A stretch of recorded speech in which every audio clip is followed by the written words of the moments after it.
म्हणजे इथं जे उपस्थित आहात तुम्ही सगळेजण, त्या सगळ्यांसाठी म्हणून आपण हा दत्तयाग करतोय.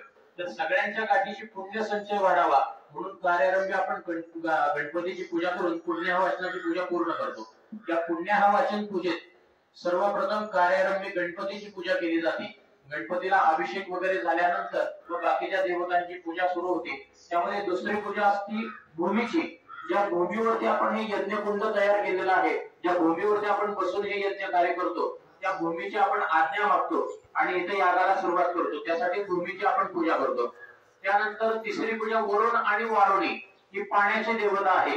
वरुणाचा आशीर्वाद आपल्याला प्राप्त व्हावा, तिथं पाणी भरपूर प्रमाणात मिळावं म्हणून आपण वरुणाची आणि त्याची पत्नी वारुणी यांची पूजा करत असतो. त्याचबरोबर त्या वरुणाचे 108 आशीर्वाद आपल्याला आवश्यक असतात.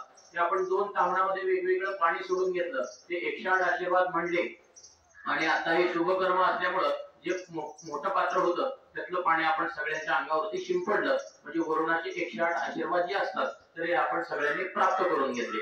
वरुणाची पूजा झाल्यानंतर आपण इथं 27 सुपाऱ्यांची पूजा केली. या 27 मातृका असतात, ज्यापासून माणसाची उत्पत्ती झाली त्या या 27 देवता असतात. यामध्ये गौरी, पद्मा, शिशिमेधा वगैरे या 16 देवता, त्यानंतर गणपती, दुर्गा, क्षेत्रपाल, वास्तुपुरुष आणि कुलदेव अशा प्रकारे या 27 देवता असतात. तर या 27 देवतांची आपण पूजा करून इथं आपण त्यांना फळाचा नैवेद्य अर्पण करतो. या 27 मध्ये आपला आत्मानम कुलदेवता म्हणजे कुलदेव आणि कुलदेवी असते, त्यासाठी देवाच्या नावाने आपण भंडारा, देवीच्या नावाने हळद कुंकू वाहून घेतलं. त्यानंतर देवीला कधी मोकळ्या हाताने बोलवत नाही, कारण आपण इथं बोलवलं आणि देवीचा आशीर्वाद मागतो की आम्ही हे यज्ञ कार्य करत आहोत, दत्तयाग करत आहोत, आम्हाला आशीर्वाद द्या म्हणून आपण देवीच्या नावाने ही ओटी अर्पण केली.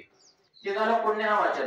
आता यानंतर आपण आचार्यवर्णी करून घेणार. आचार्यवर्णी म्हणजे तुमच्या वतीने हे कार्य पार पाडण्याची जबाबदारी तुम्ही आम्हाला देत आहात, म्हणजे तुमच्या वतीने तुम्ही आमची नेमणूक करता आणि आम्ही हे कार्य पार पाडायचं असतं. मग हे कार्य पार पाडत असताना गणपती समक्ष आम्ही सर्व ब्राह्मण तुम्हाला वचन देतो की ज्याप्रमाणे शास्त्रामध्ये, ग्रंथामध्ये, पोथीमध्ये हे कार्य दिलेलं आहे त्याप्रमाणे आम्ही हे कार्य पार पाडू आणि त्याचं श्रेयदान म्हणजे सगळ्यात शेवटी आपण तुमच्या पोथीत जो नारळ घालतो त्याला श्रेयदान विधी म्हणतात. म्हणजे पुण्य जे असतं त्या कार्याचं पुण्य आम्हाला बरोबर घेऊन जाता येत नाही, ते तुमच्या पदरात घालावं लागतं, त्याला श्रेयदान विधी म्हणतात. तो आम्ही पूर्ण करून मग जाऊ, अशा प्रकारे आम्ही तुम्हाला वचन देतो.